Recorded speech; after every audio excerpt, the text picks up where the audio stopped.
Hello मेरे भाई, आज हम शुरू करने वाले हैं क्लास 10वीं का विज्ञान, जिसका नाम है रासायनिक अभिक्रिया एवं समीकरण। ठीक है। तो बच्चों, रासायनिक अभिक्रिया और समीकरण होते क्या है? तो रासायनिक अभिक्रिया समीकरण को हम अभी समझने की हम कोशिश करेंगे इस अध्याय में। तो सबसे पहले बात करते हैं रासायनिक अभिक्रिया। आपके आसपास बहुत सारी ऐसी चीजें, घटनाएं होती हैं जिसमें रासायनिक अभिक्रिया शामिल होता है। ठीक है। तो जैसे आपके आसपास अगर देखोगे तो जैसे दही जमना, ठीक है, दूध से दही बनना, सब एक रासायनिक अभिक्रिया है। बहुत सारी ऐसी चीजें जैसे खाने का पचना, ये भी एक रासायनिक अभिक्रिया है। तो बहुत सारी ऐसी चीजें हैं जो रासायनिक अभिक्रिया आपके आसपास होती हैं। चलो बच्चों, तो आपने जब नाइन्थ में पढ़ा होगा दो तरीके अभिक्रिया, यानी कि रासायनिक अभिक्रिया और भौतिक अभिक्रिया। आपको नहीं देखा होगा कि जो रासायनिक अभिक्रिया होती है उसको होने में कुछ टाइम लगता है, ठीक है।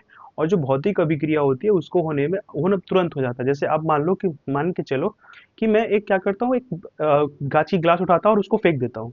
जब जैसे ही उसको फेंकूंगा वो टूट जाएगा, यानी कि उसका शेप और साइज क्या हो गया, बदल गया। तो वो हो गया भौतिक अभिक्रिया, ठीक है। जो रासायनिक अभिक्रिया होगा उसको होने में टाइम लगता है। जैसे दूध से दही बनने में पूरी रात लगती है, ठीक है। वैसे ही खाने पचने में 7 से 8 घंटे लगते हैं, ठीक है। मिनिमम 7 से 8 घंटे लगते हैं। तो ये सारे क्या होते हैं, रासायनिक अभिक्रिया होता है, ठीक है। अगर हम रासायनिक अभिक्रिया में देखें तो कैसे पहचानेंगे किसी भी, अगर हम मान लो कुछ देख के बताना हो कि रासायनिक अभिक्रिया हुआ है कि नहीं हुआ है, तो हम ये कैसे देखेंगे? तो रासायनिक अभिक्रिया जब होती है तो कुछ बदलाव होते हैं। क्या बदलाव होते हैं? जैसे उनका कलर चेंज हो जाता है, ठीक है, उनका शेप और साइज चेंज हो जाता है। जैसे मान लो आपके घर में आटे को फर्मेंटेट किया जाता है, यानी किण्वन जो करते हैं वो होता होगा। जैसे हम आटे को रखा, ठीक है, तो जब उसको एक रात रख देने के बाद उसमें क्या होती है, बुलबुले उठ जाते हैं, फूल जाता है, शेप और साइज बदल जाता है, उसके कलर बदल जाते हैं, ठीक है। और भी रासायनिक अभिक्रिया, जैसे रासायनिक अभिक्रिया में ऊष्मा भी निकलता है। आई बात समझ में?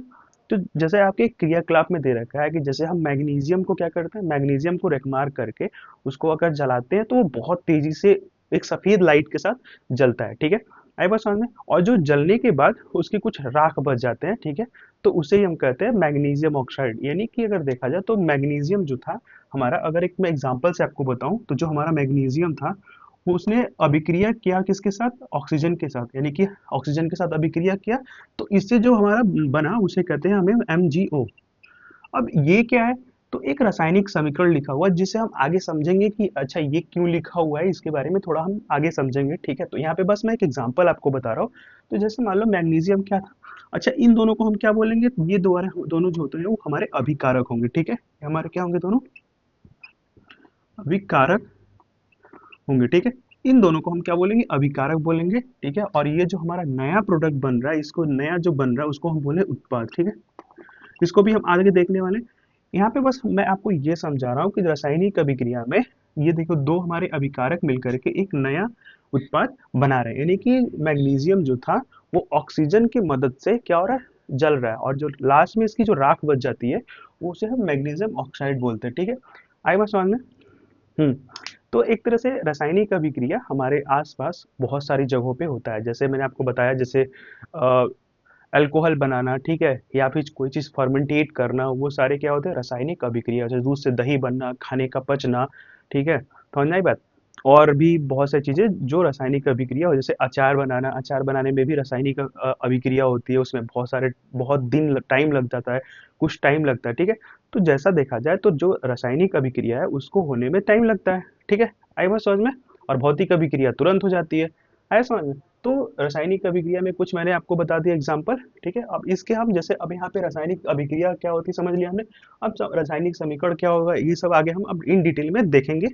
समझ में आई बात? तो जी मेरे भाई, हमने रासायनिक अभिक्रिया देख लिया। अब हम आगे बढ़ते हैं अपने रासायनिक समीकरण के साथ, ठीक है। देखते हैं रासायनिक समीकरण क्या होता है। किसी भी रासायनिक अभिक्रिया के चिन्हों और सूत्रों और संकेतों की सहायता से लिखने को हम रासायनिक समीकरण कहते हैं।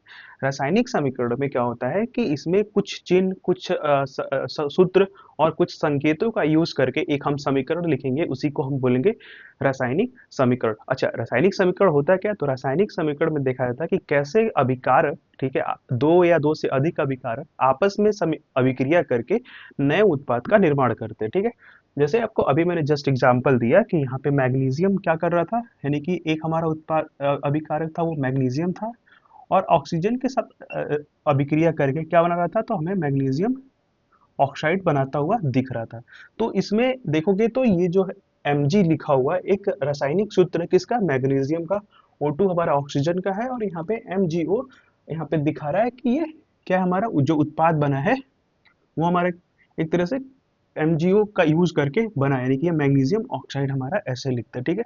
तो रासायनिक समीकरण में यहाँ पे कुछ संकेत यूज होंगे, जैसे यहाँ पे देखो तीर यूज हुआ है, तो ये क्या दिखा रहा है, तो ये दिखा रहा है कि दिशा, यानी कि किस दिशा में अभिक्रिया हमारा हो रहा है, ठीक है। यानी कि हमें दो हमारा जो ये अभिकारक है, यानी मैग्नीशियम ऑक्सीजन जो अभिकारक है, वो हमारा MgO यानी कि मैग्नीशियम ऑक्साइड यहाँ पे बना रहे हैं, ठीक है। तो इसी तरीके से जो रासायनिक समीकरण होगा उसमें कुछ संकेत यूज होगा, कुछ सूत्र यूज होंगे, ठीक है, और कुछ यहाँ पर ठीक है, कुछ मतलब ऐसे यहाँ पे फॉर्मूले लिखे होंगे, ठीक है। आई बस समझ में, तो इन्हीं के कॉम्बिनेशन को हम बोलते हैं रासायनिक समीकरण, ठीक है।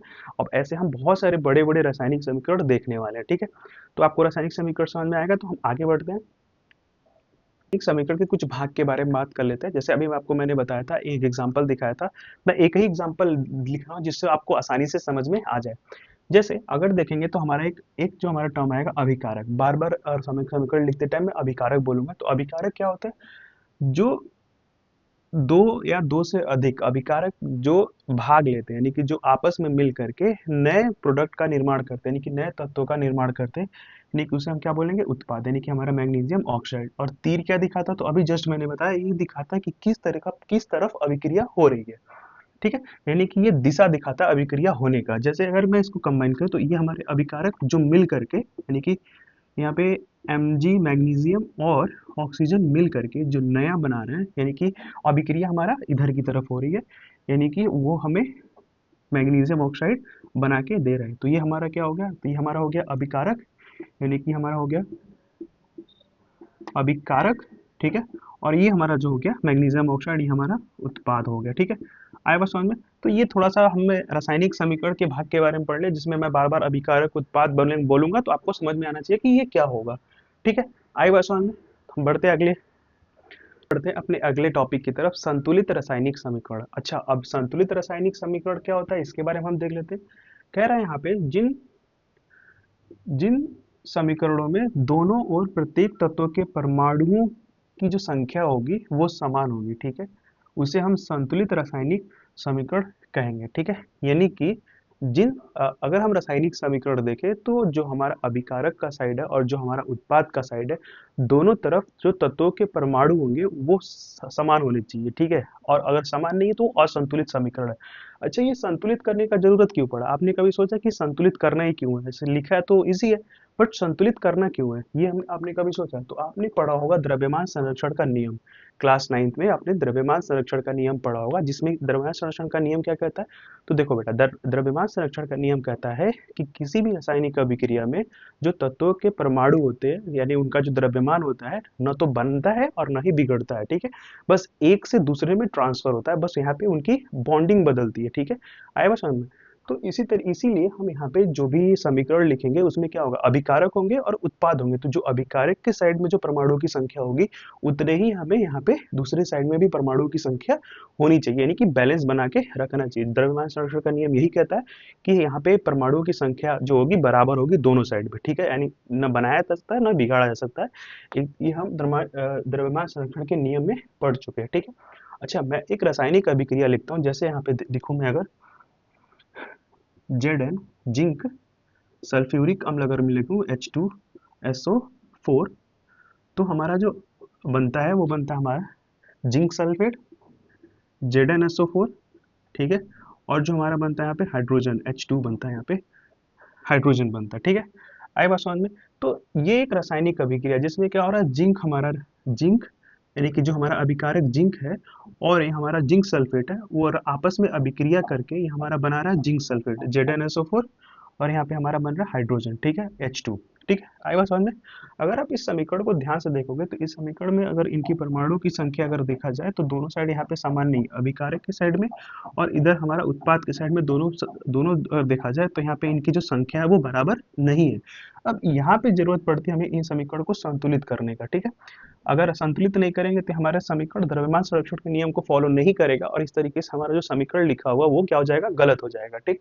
तो इसीलिए हम इनको क्या करेंगे, संतुलित करने की कोशिश करेंगे। अब हम आगे अपने देखेंगे कि कैसे किसी भी रासायनिक समीकरण को संतुलित करते हैं। आई बस समझ में? तो आगे हम बढ़ते हैं, रासायनिक समीकरण को संतुलित देख लिया, अब देखेंगे कैसे हम रासायनिक समीकरणों को संतुलित करते हैं। ठीक है, ये बहुत इंपॉर्टेंट है आपके परीक्षा में।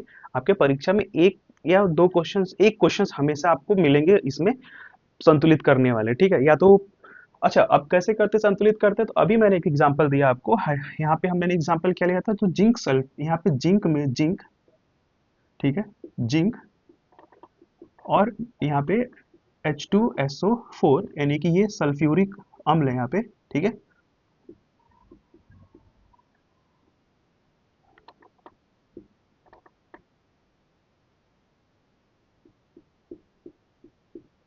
ठीक है, सल्फ्यूरिक अम्ल,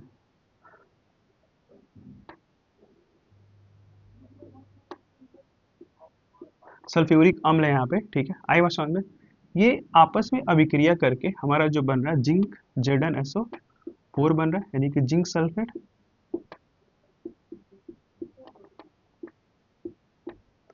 जिंक सल्फेट बन रहा है यहाँ पे, और हमारा जो बन रहा है यहाँ पे हाइड्रोजन बन रहा है। ठीक है,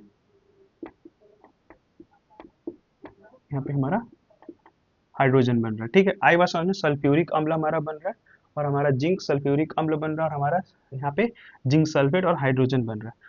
अगर हम यहाँ पे देखें, तो मैं इसको पहले मिटा देता हूँ, इसको, इसकी जरूरत नहीं है अभी हमें।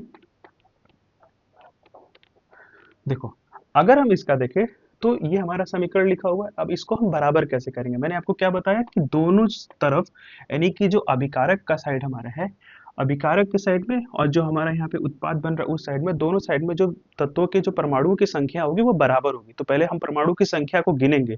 ठीक है, आप अपने बुक के मेथड से भी कर सकते हैं। अगर आप ढेर सारे क्वेश्चन को जब करेंगे तो आपको एक हैबिट बन जाएगा, जिससे आप देख करके ही आपको सारे परमाणु की संख्या दिख जाएगी, और आप दोनों साइड में बराबर कर लेंगे। ठीक, पहले हम इजीली सीख लेते हैं। पहले तो हम क्या करेंगे, इनके साइड साइड में हम क्या करेंगे, बॉक्स बना लेंगे। ठीक है, एक सेकेंड। ठीक है, अब यहाँ पे हम बॉक्स बना लेते हैं। ठीक, ये हमने बॉक्स बना लिया।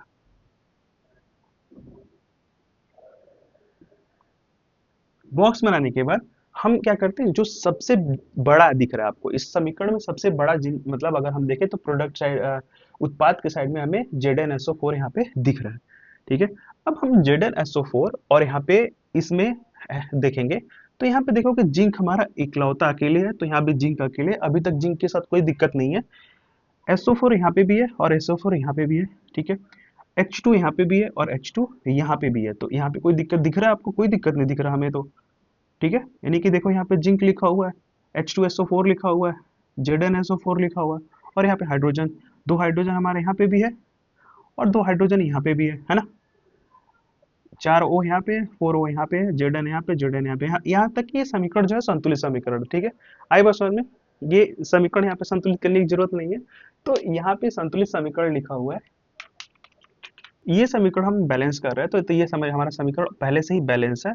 ऐसे समीकरण जिनके पहले से ही परमाणुओं की संख्या बराबर है, तो उनको बराबर करने की जरूरत नहीं है, उनको हम लिख देंगे ऑलरेडी बैलेंस्ड है। ठीक है, तो आगे हम बढ़ते हैं। कुछ कभी कभी ऐसे भी समीकरण होते हैं जो बैलेंस होता है, और आप उनको बैलेंस करने की कोशिश करने लगते हैं, और इसमें क्या होता है, आपको बहुत सारे टाइम खराब हो जाता है, बहुत सारा टाइम आपका खराब हो जाता है। तो आप क्या करोगे, आप देखोगे इक्वेशन अगर बैलेंस है, यानी कि जो हमारा समीकरण वो बैलेंस है, तो उसको एज इट इज नीचे आंसर में हम लिख देंगे, लिखेंगे यहाँ पे समीकरण लिख देना और लिखना बैलेंस। ठीक है, आई समझ में? यहाँ पे यानी कि संतुलित है ना, तो ये ऑलरेडी संतुलित है, तो संतुलित करने की जरूरत नहीं है आपको, टाइम वेस्ट करने की जरूरत नहीं है। ये नहीं कि आप जबरदस्ती बैठ जाना कि नहीं उसको संतुलित करके ही मानूंगा मैं। परमाणु की संख्या काउंट करना, दोनों साइड अगर बराबर है तो वो संतुलित पहले से ही है, आपको संतुलित करने की जरूरत नहीं है। और वो आंसर क्वेश्चन सही है, ऐसा नहीं कि आपको संतुलित करके ही रहना और बैठ के उसमें टाइम वेस्ट करना, तो आपको टाइम वेस्ट नहीं करने का, पहले से ही संतुलित है।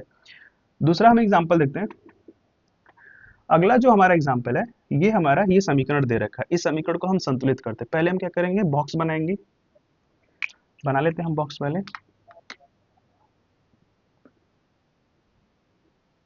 ठीक है, ऐसे हमने बॉक्स बना लिया। अब जो भी बदलाव करना होगा ना बाबू, तो बदलाव आप किधर करोगे, आप बॉक्स के बाहर ही करोगे। ये नहीं कि इसके अंदर लिख दोगे, इसके अंदर नहीं लिखना है हमें। बॉक्स बॉक्स इसीलिए मैं बना रहा हूँ कि आपको उनका गुणांक लिखना है। आपने गणित में गुणांक पढ़ा होगा, तो यहाँ पे भी हमें गुणांक लिखना है इनके। ठीक है, अब हम यहाँ पे परमाणु की संख्या गिनते हैं, ठीक है।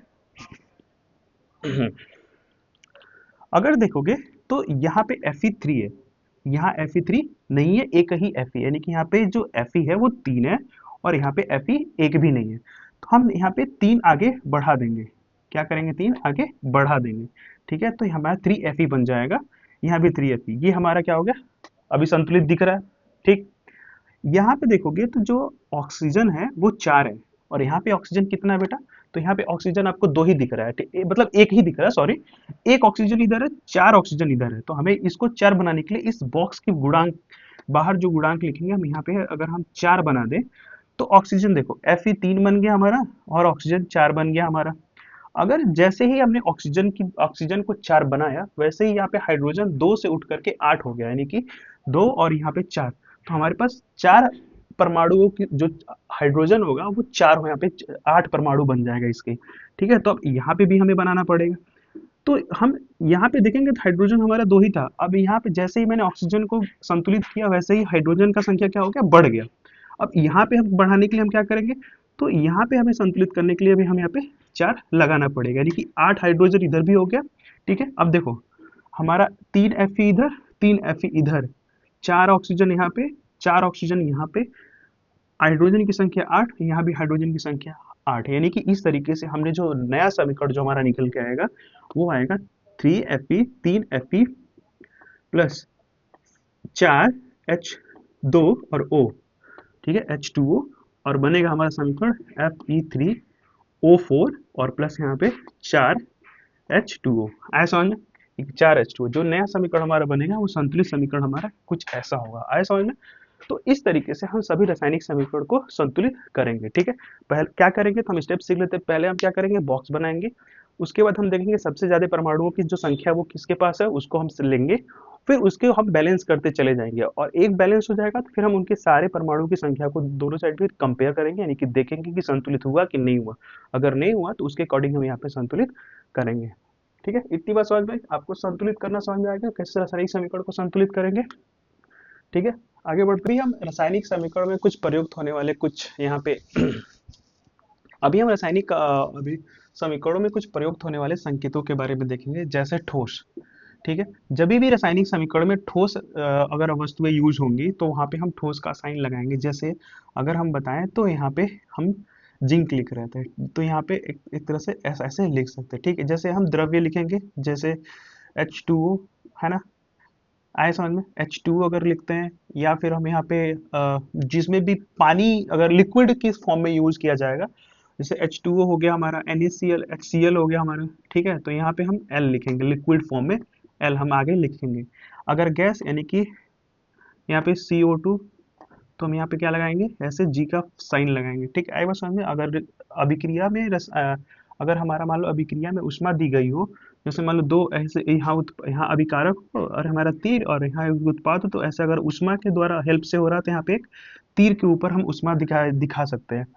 एक्वा के लिए हम यहाँ पे जलीय विलयन दिखा सकते हैं, जैसे हमारे जलीय विलयन में हमारा क्या हो जाएगा, जैसे हमारा Cl भी हो जाएगा, जिसमें एक एक्वस सोल्यूशन होता है, जलीय विलयन। अच्छा HCl इसमें नहीं होगा, HCl यहाँ पे होगा। आई समझ में। तो यहाँ पे समझ लो कि अगर ठोस रहेगा तो ठोस लिखेंगे, अगर हमारा द्रव्य रहेगा द्रव्य लिखेंगे, गैस रहेगा तो गैस लिखेंगे, अगर ऊष्मा दी गई होगी तो ऊष्मा लिखेंगे, और अगर जलीय विलयन होगा तो हम क्या करेंगे, यहाँ पे AQ लिखेंगे।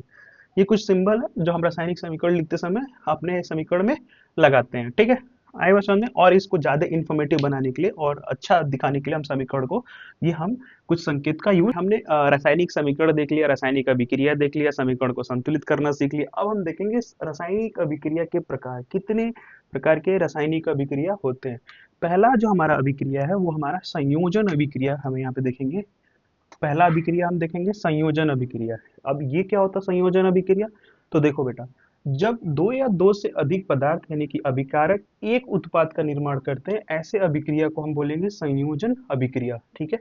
जिसमें हमारा जो अभिकारक होगा दो या दो से अधिक होगा, लेकिन जो हमारा नया उत्पाद बनेगा वो एक ही होगा, यानी कि सिंगल प्रोडक्ट फॉर्म होगा, यानी कि एक उत्पाद बनेगा।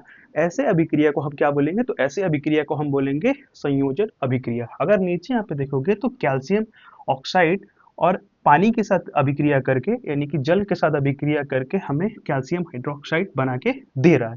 यानी कि देखोगे तो पहला हमारा यहाँ पे जो अभिकारक है वो कैल्शियम हाइड्रोक्साइड है। यानी कि कैल्शियम ऑक्साइड जल के साथ अभिक्रिया करता है यानी कि पानी के साथ अभिक्रिया करता है और एक प्रोडक्ट फॉर्म करता है जिसको हम बोलते हैं कैल्शियम हाइड्रोक्साइड हमारा यहाँ पे बनता है। आए बस समझ में? अभी जो हमने आप सिंबल आपको पढ़ा है देखो यहाँ पे एस एल और यहाँ पे AQ लिखा हुआ है। आए बस समझ में? इसको हम बुझा चूना भी कहते हैं, ठीक है, कैल्शियम हाइड्रोक्साइड को बुझा हुआ चूना भी कहते हैं। आई बस समझ में? यानी कि जब भी संयोजन अभिक्रिया की बात आएगी तो आपको क्या ध्यान देना है कि अभिकारक जो हमारे होंगे दो से अधिक होंगे, दो या दो से अधिक होंगे, लेकिन जो हमारा नया उत्पाद बन रहा होगा वो एक ही बन रहा होगा। तो ऐसे अभिक्रिया को हम क्या बोलेंगे? तो संयोजन अभिक्रिया बोलेंगे। आई बात समझ में? संयोजन अभिक्रिया में आपको जब भी देगा तो आपको ध्यान देना होगा कि दो अभिकारक होंगे और एक हमारा उत्पाद बन रहा होगा। ऐसे अभिक्रिया को हम संयोजन अभिक्रिया कहते हैं, ठीक है। तो ये हमारा पहला टाइप हो गया संयोजन अभिक्रिया, आपको समझ में आया होगा। अब बढ़ते हैं हम अगले अगले अभिक्रिया पे।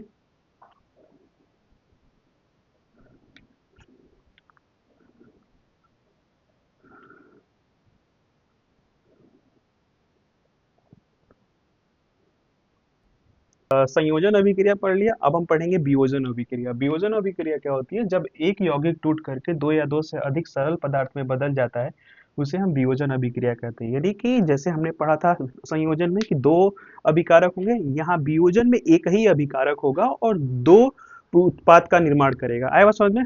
तो हमारे पास एक यहाँ पे हमारा एक क्या है? अभिकारक है, यानी कि CaCO3 कैल्शियम कार्बोनेट, और बना क्या रहा हमारा यहाँ पे? कैल्शियम ऑक्साइड, और यहाँ पे कार्बन डाइऑक्साइड यहाँ पे बना रहा है। आए समझ में? यानी कि एक अभिकारक जब दो नए उत्पाद का निर्माण कर रहा होगा तो उसे हम बोलेंगे वियोजन अभिक्रिया, ठीक है। आई बात समझ में? बिल्कुल सिंपल एज इट इज, बिल्कुल वियोजन जैसे संयोजन पढ़ा वैसे हमारा वियोजन अभिक्रिया, ठीक है। तो वियोजन अभिक्रिया में एक उत्पाद हमारा एक अभिकारक होगा और दो से ज्यादा उत्पाद हमारा बन रहा होगा, उसे हम बोलेंगे वियोजन अभिक्रिया। ठीक, समझ में आ गया आपको? वियोजन अभिक्रिया को अपघटन अभिक्रिया हम बोलते हैं, ठीक है। देखो बेटा, अब वियोजन में कुछ वियोजन अभिक्रिया में कुछ इनके प्रकार जो हम देख लेते हैं। पहला ऊष्मा द्वारा वियोजन। ऊष्मा द्वारा वियोजन, जब अभिक्रिया में ऊष्मा की मदद से अभिक्रिया हो रहा हो तो उसमें हम ऊष्मा द्वारा वियोजन हम कहते हैं, ठीक है। अगर ऊष्मा द्वारा वियोजन है तो यानी कि यहाँ पे हम ऐसे लगा लेंगे, ठीक है। ऊष्मा द्वारा वियोजन में क्या होगा? यहाँ पे कैल्शियम, अभी हमने देखा कैल्शियम कार्बोनेट टूट करके कैल्शियम ऑक्साइड और यहाँ पे CO2 बना रहा है, ठीक है। आई समझ में? इसी तरीके से हमारा विद्युत द्वारा वियोजन, ठीक है, यानी कि इसमें हम इलेक्ट्रिसिटी दे रहे होंगे, ऐसे कुछ सिंबल होता है ना, वैसे लिखो, ठीक है। जब हम विद्युत प्रवाहित करते हैं तो उसमें जो अभिक्रिया होती है उसे विद्युत वियोजन अभिक्रिया कहते हैं, ठीक है। विद्युत वियोजन अभिक्रिया में क्या होता है? जब भी हम पानी के अंदर यानी कि H2O के अंदर हम जब भी विद्युत प्रवाहित करते हैं तो हमारा एक हाइड्रोजन और ऑक्सीजन अलग अलग हो जाता है, यानी कि हाइड्रोजन और ऑक्सीजन दोनों अलग हो जाता है, यानी कि इनका वियोजन अलग अलग हो जाना, ठीक है।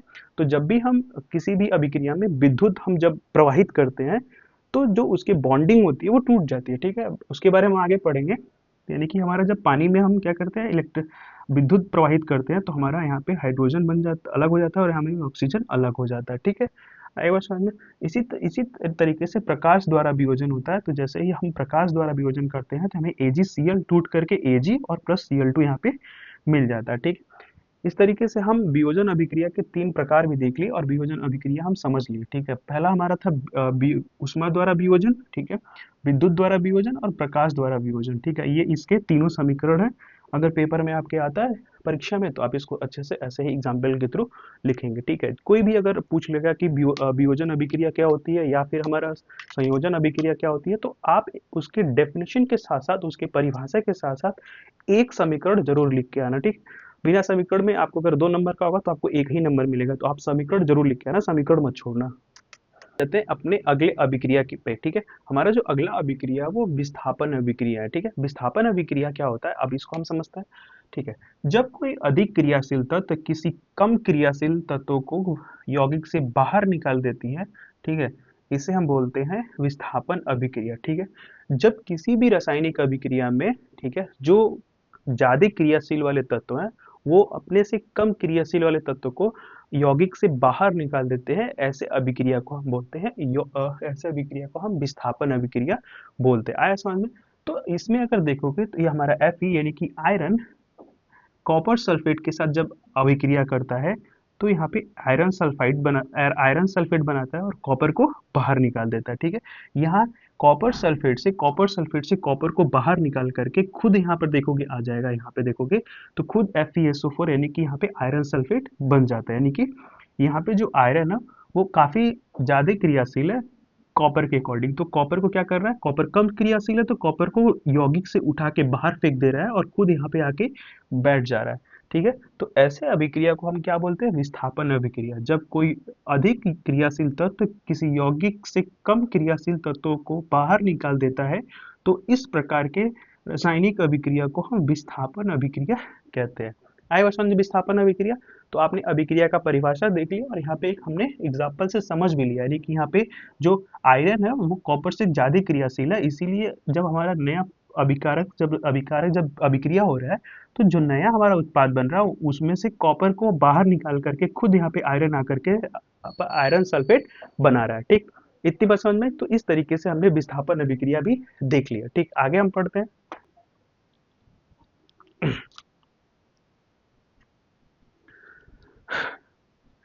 जी मेरे भाई, अब हम आ जाते हैं अपचयन और उपचयन के बारे में देखते हैं। तो अपचयन और उपचयन क्या होता है इसके बारे में थोड़ा समझते हैं। तो अपचयन जो होता है, अभिक्रिया के साथ जब किसी पदार्थ में ऑक्सीजन की वृद्धि होती है तो उसे हम उपचयन अभिक्रिया हम कहते हैं। सॉरी सॉरी, ठीक है, उपचयन अभिक्रिया हम कहते हैं। उपचयन अभिक्रिया में क्या होता है, पहला हमारा उपचयन अभिक्रिया है और उपचयन अभिक्रिया में क्या होता है, यहाँ पे जो ऑक्सीजन होता है उसका जो वो एलिमेंट होता है वो बढ़ जाता है, यानी ऑक्सीजन की मात्रा बढ़ती हुई दिखेगी, ऑक्सीजन की वृद्धि होगी, ठीक है। यानी कि किसी अभिक्रिया में जब रासायनिक अभिक्रिया जब होगी तो उसमें ऑक्सीजन की अगर वृद्धि हो तो उसे हम बोलेंगे उपचयन अभिक्रिया, ठीक है।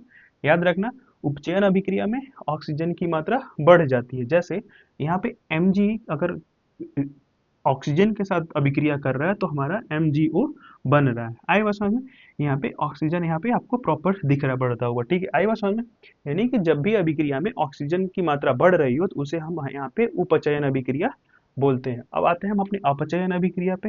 ये क्या होता है अपचयन अभिक्रिया, तो अभिक्रिया के समय जब पदार्थ में ऑक्सीजन का क्या हो, ह्रास हो, यानी कि ऑक्सीजन खत्म हो रहा हो तो उसे हम अपचयन अभिक्रिया कहते हैं, ठीक है। आई बात समझ में, जब अभिक्रिया में ऑक्सीजन की मात्रा का नुकसान यानी कि ह्रास हो रहा हो तो ऐसे अभिक्रिया को हम यहाँ पे अपचयन अभिक्रिया कहेंगे। आई बात समझ में। तो जब, ठीक है, जैसे यहाँ पे देखो कॉपर ऑक्साइड दे रखा है, ऑक्सीजन के साथ रिएक्ट करके यहाँ पे कॉपर और यहाँ पे पानी बन रहा है, ऑक्सीजन यहाँ से गायब हो जा रहा है, ठीक है। ऑक्सीजन क्या हो जा रहा है, गायब हो जा रहा है। तो एक बार और हम समझ लेते हैं, जो उपचयन अभिक्रिया था उसमें ऑक्सीजन क्या हो रहा था, तो ऑक्सीजन की मात्रा बढ़ रही थी, ठीक है। लेकिन जो यहाँ पे अपचयन अभिक्रिया में क्या हो रहा है, तो यहाँ पे ऑक्सीजन की मात्रा कम हो रही है, ठीक है। तो अपचयन और उपचयन आपको समझ में आ गया। अब हम आ गए अपने रिडॉक्स अभिक्रिया पे, ठीक है। रिडॉक्स अभिक्रिया क्या होती है, तो रिडॉक्स अभिक्रिया रसायन विज्ञान में अपचयन और उपचयन, अभी अभी हमने अपचयन उपचयन देखा, तो जो अपचयन और उपचयन अभिक्रिया हमेशा एक साथ ही होती है, एक ही अभिक्रिया में अपचयन उपचयन हमेशा होता है, ठीक है। ऐसे अभिक्रिया को हम रिडॉक्स अभिक्रिया कहते हैं, ठीक है। जिस अभिक्रिया में अपचयन और उपचयन दोनों एक ही साथ हो रही हो उसे हम रिडॉक्स अभिक्रिया कहते हैं, ठीक है। और रसायन विज्ञान में हमेशा अपचयन और उपचयन एक ही साथ होता है। जैसे यहाँ पे देखोगे तो कॉपर ऑक्साइड यहाँ पे दे रखा है और पानी दे रहा है, सॉरी हाइड्रोजन दे रखा है, तो हमारा क्या बन रहा है, कॉपर और यहाँ पे पानी बन रहा है, यानी कि H2O बन रहा है। तो अगर इसमें देखोगे तो यहाँ Cu में से, कॉपर ऑक्साइड में से कॉपर आ रहा है बस, यानी कि यहाँ पे ऑक्सीजन का ह्रास हो गया, तो ये अपचयन अभिक्रिया। और यहाँ पे देखोगे हाइड्रोजन के साथ क्या जुड़ जा रहा है, पानी जुड़ जा रहा है, तो यानी कि हमारा क्या हो जाएगा, उपचयन अभिक्रिया, ठीक है। उपचयन अभिक्रिया में हमने पढ़ा था कि ऑक्सीजन क्या हो जाता है, तो ऑक्सीजन की मात्रा बढ़ती है, तो इसलिए यहाँ पे हाइड्रोजन से यहाँ H2O बन जा रहा है, यानी कि पानी बढ़ जा रहा है, तो इसलिए उपचयन अभिक्रिया। और यहाँ पे कॉपर ऑक्साइड से ऑक्सीजन गायब हो जा रहा है तो कॉपर कॉपर बच जा रहा है, तो इसलिए ये अपचयन अभिक्रिया, ठीक है। तो रिडॉक्स अभिक्रिया क्या होती है, तो जिस अभिक्रिया में अपचयन और उपचयन दोनों एक ही साथ हो रहे हो उसे हम क्या बोलेंगे, तो रिडॉक्स अभिक्रिया बोलते हैं। आई बस समझ में इतनी। जी जी मेरे भाई, अब पढ़ेंगे हम संक्षारण। संक्षारण क्या होता है, जब कोई धातु वातावरण में उपस्थित ऑक्सीजन, नमी, अम्ल और अन्य रसायनों के साथ अभिक्रिया करके नष्ट होने लगती है, तो इस प्रक्रिया को हम संक्षारण प्रक्रिया कहते हैं, ठीक है। इस प्रक्रिया को हम संक्षारण प्रक्रिया, अच्छा, संक्षारण अगर देखा जाए तो संक्षारण क्या होता है, तो जैसे आप लोहे से बनी हुई कोई भी चीजें अगर आप खुली वातावरण में रख देंगे तो वो ऑक्सीजन यानी कि हवा और वायु नमी के कारण वो धीरे धीरे जंग लगने जाता है, यानी कि उसकी कलर बदल जाती है। इस तरीके से क्या होता है, जो भी आयरन से बनी हुई यानी कि जो लोहे से बनी हुई जो भी चीजें है वो क्या होती है, तो वो खराब होने लगती है, धीरे धीरे नष्ट हो जाने लगती है। ठीक है, आई बात समझ में। तो इस अभिक्रिया जब कभी संक्षारण में आपको टिप्पणी करने के लिए आ जाएगा तो इतना तो आप लिख लेंगे। उसके बाद हमारा ये देखेंगे तो Fe ऑक्सीजन देखो, आयरन ऑक्सीजन के साथ रिएक्ट करके यहाँ पे FeO3 बनाता है और यहाँ पे हाइड्रो पानी बनाता है, H2O बनाता है। ठीक, इतनी बात समझ में। अगर आपको ये हमेशा टिप्पणी करने के लिए आता है कि संक्षारण और पे टिप्पणी करो तो कैसे करोगे, तो सबसे पहले आप लिखोगे कि जब कोई वस्तु वातावरण में उपस्थित नमी, ठीक है, या फिर हवा, नमी, हवा और अन्य रासायनिक तत्वों का के संपर्क में आने से अब उस पे जंग लगने लगता है। ठीक है, इससे क्या होता है, जो लोहे की बनी यानी कि जो धातु की बनी वस्तुएं होती हैं वो धीरे धीरे खराब होने लगती है। ठीक है, अब बात आती है कि इनको बचाते कैसे हैं। तो हम इसमें जब हम लोहे पे क्या करते हैं, तो लोहे पे घर के खिड़कियों दरवाजों पे देखोगे लोहे को हम ग्रीसिंग कर देते हैं या फिर पेंट कर देते हैं। ठीक है, यानी कि संक्षारण से बचने के लिए हम क्या करेंगे, तो लोहे पे पेंट लगा देंगे या उस पे ग्रीसिंग कर देंगे। ठीक, अब इसके नुकसान क्या क्या होते हैं, तो बड़े बड़े फुट ओवर ब्रिज और ओवर ब्रिज जितने भी होते हैं वो धीरे धीरे लगने से कमजोर हो जाते हैं और चीजें टूटने लगती हैं। ठीक है, समझ में आई बात आपको। तो जब आपको ये आएगा टिप्पणी करने के लिए तो आप उस पे ये पूरा आप परिभाषा लिख लेना, और उसको बचाते कैसे हैं यानी कि प्रिवेंट कैसे करते हैं, बचाते कैसे हैं, और इससे नुकसान क्या क्या है, ये पहले तो हम ये परिभाषा लिखेंगे, फिर उसके नुकसान लिखेंगे और हम लिखेंगे उसके बाद उसको बचाते कैसे हैं। ठीक है, और हमारा ये समीकरण लिखा हुआ है। जैसे यहाँ पे लोहा यानी कि आयरन ऑक्सीजन के साथ रिएक्ट करता है तो 2Fe2 प्लस यहाँ पे O2 और यहाँ पे पानी यहाँ पे बनाता है। इतनी बात समझ में आई आपको। ठीक है, आगे बढ़ते हैं हम। गंदी है, ठीक है, इस पे अगर टिप्पणी आ जाएगा करने के लिए तो क्या करोगे, तो इसी समझ लेते हैं क्या होता है। जब तेल और वसा युक्त खाद्य पदार्थ लंबे समय तक ऑक्सीजन, प्रकाश या ताप के संपर्क में रखने से खराब हो जाते हैं तो इनमें से एक गंदा दुर्गंध और स्वाद खराब होने लगता है। ठीक है, इस प्रक्रिया को हम विकृत गंधीय प्रक्रिया कहते हैं। ठीक है, अब ऐसा समझ लेते हैं, तो जो विकृत गंधीय प्रक्रिया होती है जिसमें हम क्या करते हैं, जब कोई सामान अगर हम लंबे टाइम तक के लिए बाहर रख देते हैं, ठीक है, तो उसमें ज्यादा गर्मी की वजह से बाहर से बैक्टीरिया की वजह से वो धीरे धीरे खराब होने लगता है। और जब चीजें खराब होने लगती है तो उसमें से एक दुर्गंध आती है, और यहाँ पे क्या होता है, दुर्गंध आती है और इसके स्वाद भी अलग हो जाता है, यानी कि टेस्ट इसका बिल्कुल खराब हो जाता है। ठीक है, तो ये तो हमारा हुई विकृत गंधीय प्रक्रिया। अब इससे नुकसान क्या है, तो चीजें खराब हो जाती हैं, खाने योग्य नहीं रह जाती हैं। ठीक है, और अगर इसको बचाना हो तो क्या करेंगे, इसको हम डीप फ्रीजर फ्रीजर या फिर उसमें हम यहाँ पे जैसे ऑयलिंग कर देते हैं, जैसे हम अचार बनाते हैं ना, तो उसको बचाने के लिए, फंगस से बचाने के लिए हम क्या करते हैं, उसमें ढेर सारे मस्टर्ड ऑयल यानी कि सरसों का तेल डाल करके उसको हम रख देते हैं। समझ में आई बात। और दूसरा हमारा क्या करते हैं, तो हम खाने की चीजों को हम फ्रिज में उठा कर रख देते हैं, यानी कि डीप फ्रीज कर देते हैं, जिसमें हम माइक्रो बैक्टीरिया जो होते हैं, जो वायरसेस होते हैं, उस मतलब जो बैक्टीरिया होते हैं उसके कांटेक्ट में ना आए, या फिर उसमें ऑक्सीजन या किसी और चीजों से वो रिएक्शन यानी कि अभिक्रिया ना करे, जिससे वो चीजें खराब ना हो। ठीक है, तो हमने नुकसान देख लिया, इसके डेफिनेशन देख लिया, और ये बचाना कैसे है इसको ये देख लिया। ठीक है, इतना अगर आप लिख करके आ जाओगे तो विकृत गंधीय आपका जो होगा पूरा कंप्लीट हो जाएगा, आपके पूरे नंबर मिल जाएंगे। ठीक है, आई बस समझ में। तो इस तरीके से हमने साइंस के पूरे टॉपिक को अच्छे से कवर कर लिया है। ठीक है, अगर आपको वीडियो अच्छा लगता है तो आप लाइक करें, चैनल को सब्सक्राइब करें और अपने दोस्तों के साथ भी इसको शेयर करें। ठीक है, अगर आपको किसी भी प्रश्नों में डाउट है तो आप हमें इस नंबर पर संपर्क कर सकते हैं, 9990337329, या फिर 8750077722। हमें आप इस नंबर पे संपर्क कर सकते हैं, कोई भी प्रश्न हो आप इस पे आप पूछ सकते हैं, आप व्हाट्सअप कर सकते हैं। ठीक है, आपको अगर किस टॉपिक पे वीडियो चाहिए तो आप हमें यहाँ पे कमेंट सेक्शन में भी बता सकते हैं, और यहाँ पे आप अपने डाउट्स को भेज भी सकते हैं। ठीक।